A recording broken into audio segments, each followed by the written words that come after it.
नमस्कार. आज आपण संख्या आणि त्यांचे वर्ग कसे लक्षात ठेवायचे हे पाहू. आपल्याला सर्वांना माहिती आहे की 1चा वर्ग आहे 1, 2चा 4, 3चा 9, 5चा 4चा 16 आहे, 5चा 25, 6चा 36, 7चा 49, 8चा 64, 9चा वर्ग आहे 81 आणि 10चा आहे 100. ठीक आहे. आता आपल्याला लक्षात कसं ठेवायचं त्यासाठी मी ट्रिक सांगते एक, की आपल्याला जर आपण याचं निरीक्षण केलं तर हे जे एकक स्थानचे आहेत, एकक स्थानचे अंक जर पाहिलो आपण तर 1 आहे, 4, 9, 6 म्हणजे 1चा वर्ग आपल्याला लक्षात राहतो, 2चा 2 2 4, 3 3 9, 4 4 16, 5 5 25. त्याच्या पुढचे लक्षात ठेवताना आपल्याला उलट क्रमाने जायचंय पहा. 1 4 9 6 5 लिहिलो आपण तर हेच क्रम लिहायचंय. 5 नंतर कोण आहे 6 9 4 1 आणि शेवटी 0 लिहायचं. ठीक आहे. त्यानंतर जर आपण आता वर्ग लिहायला गेलो, 2चा वर्ग आहे 4, 3चा 9 हे एकक स्थानचे अंक आहेत. हे एकक स्थानचे अंक लक्षातच ठेवायचे आहेत. त्यानंतर इथं 16 25 36 49 64 81 आणि 100 झाले 1 ते 10 पर्यंतचे वर्ग. आता आपण बघूयात 11 ते 20 कशी लक्षात ठेवायचे. त्यासाठी पुन्हा आपण तेच करणार आहोत. एकक स्थानचे अंक पाठ करायचा आहे. 1 4 9 6 5 पुन्हा हा क्रम उलट लिहिणार आहे. 6 9 4 1 आणि 0. ठीक आहे. तर जर मी 12 लिहिले, एक तेवढं लक्षात ठेवा. 12 नंतर 2 2 ने वाढवत जायचं आपल्याला. 3 अशी भाग करणार आहे आपण. 3चा 1 4चा 1. 11चा वर्ग लिहिला 121. तर यामध्ये प्लस 2 केले आपण तर 12 2 येतं 14. 14 मध्ये प्लस 2 केले तर आपल्याला मिळतात 16. तर हा 13चा वर्ग आहे. त्यानंतर पुढच्या या 4 संख्यांसाठी आपल्याला काय करायचं पहा, प्लस 3 करायचं आहे. पुन्हा इथं पण प्लस 3 करणार आहे. इथंही प्लस 3 आणि इथंही प्लस 3. तर काय होईल पहा, 14चा वर्ग येईल 196, 15चा वर्ग आहे 225, 16चा वर्ग आहे 19 आणि 3 22, तसं 22 आणि 3 25 आणि 25 आणि 3 28. तर हा 11चा वर्ग 12 13 14 15 16 17 झाले. याच्या पुढे आपल्याला काय करायचं पहा, प्लस 4 करायचं. तर पाठ होत नाही त्यांच्यासाठी आहे, अन्यथा पाठ करणं हे गणितामध्ये महत्त्वाचंच आहे. 28 आणि 4 32, 32 आणि 4 36 आणि 36 आणि 4 40. तर हा झाला 18चा वर्ग 324, 19चा वर्ग 361 आणि 20चा वर्ग 400. असंच आपण पुढे जाऊ शकतो. तर इथं जसं 4 न वाढवलेले तर हा 4 इथे आपण घेणार आहोत.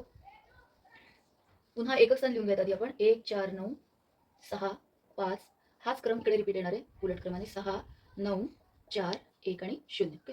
आता प्लस 4 करत जाणार आहे आपण याच्यामध्ये. 40 मध्ये 4 4 4 ऍड करत जाऊयात. 40 आणि 4 येतं 44, 44 आणि 4 येतं 48, 48 आणि 4 येतं 531. हे झाले 23 पर्यंतचे वर्ग. तर याच्या पुढे आपल्याला काय करायचं पहा, 5 ने वाढवायचे. म्हणजे हा गटच करायचा आपल्याला, की वर 3 संख्या, मधले 4 आणि शेवटच्या 3.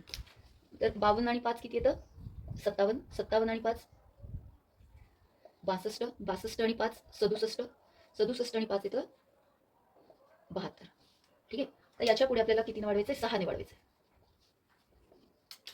72 आणि 6 येतं 78, 78 आणि 6 येतं 84, 84 आणि 6 येतं 90.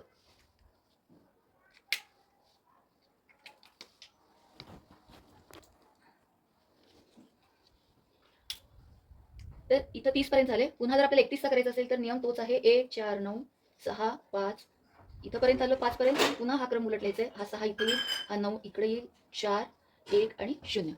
ठीक आहे. आता 6 ने वाढवलेलं जे आहे आपण तेच इथं 6 नच वाढवणार आहे. इथं जसं आपण 3 संख्यांसाठी प्लस 4 केलं होतं, 3 संख्यांसाठी प्लस 4, तोच प्रकार इथं प्लस 6 केलं तर इथं पण आपण प्लस 6च करणार आहोत. प्लस 6 प्लस 6 प्लस 6 म्हणजे किती येईल, 90 मध्ये 6 मिळवले 96, 96 मध्ये 6 मिळवले 102 आणि 102 मध्ये 6 मिळवले 108. आता किती वाढवावं लागेल, येस बरोबर आहे 7 वाढवावं लागेल. 7 7 7 आणि 7. तर अतिशय सोपी ट्रिक आहे ही. 108 आणि 7 येतं 115, 115 आणि 7 येतं 122, 122 आणि 7 129 आणि 129 प्लस 7 किती येतं 136. आता याच्या पुढे कितीने वाढवावं लागेल आपल्याला, अगदी बरोबर 8 8 आणि 8. 136 आणि 8 किती येतं 144, 144 आणि 8 किती येतं 152 आणि 152 आणि 8 किती येतं 160. तर हे पहिलं 1 ते 40 पर्यंतचे.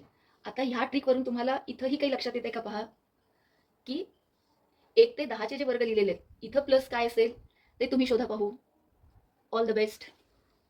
ती ट्रिक पाहिली, आवडली का सर्वांनी जरूर लाईक आणि सबस्क्राईब करायचं आहे.